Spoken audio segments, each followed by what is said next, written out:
Now, I think the balance between what you might call quality information in the wider public interest and entertainment, if you will, or what you might call the service that media provide to entertain people, to sort of provide them with diversion in their lives. That balance has been completely upset, to the extent now that the chasing of exotic and fantasy lives has actually sort of become a main mission of journalism and media, and that's a real sort of pity. So there's a question of how you rebalance these things, and it's also part of the problem, I think, about the loss of control of the editor. There used to be a time when, particularly in newspapers, the editor was the person who was in charge. The editor provided some sort of moral leadership in the way that the sort of the media function and so on. Now we see very often it's the owner who's intervening directly in the newsroom, beginning to shape the news agenda, and doing so much more with fingers on buttons which have to do with both political interests and commercial interests.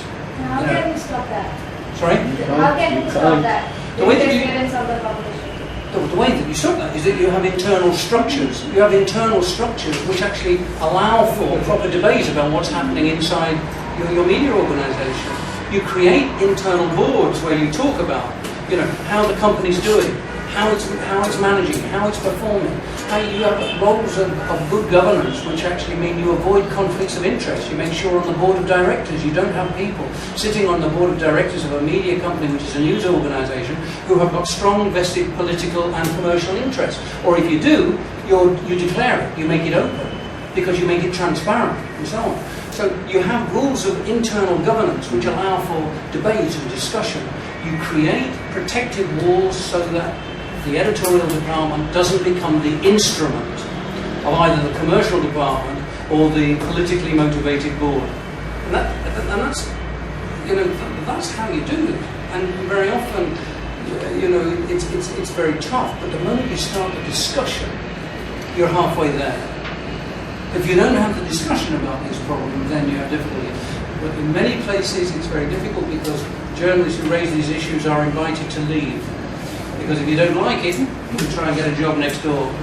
And of course, in a sort of, in the real world out there, that hurts, and it's not very easy to, as an option. So, that's why the collective voice is what I'm arguing for these days. I mean, the answer to what you say could be, oh well, you have to as an individual stand up and so on. And I would say no. I would say absolutely not. I think the world is full of individual heroes who have sort of gone out on a branch on their own and actually been cut off and fallen to the ground with nobody around them to support them. So I think this need for sort of a collective voice, a sort of thinking about the whole in which we're involved is really important. So working together, thinking it through, talking out how we should deal with it together rather than as individuals is very important.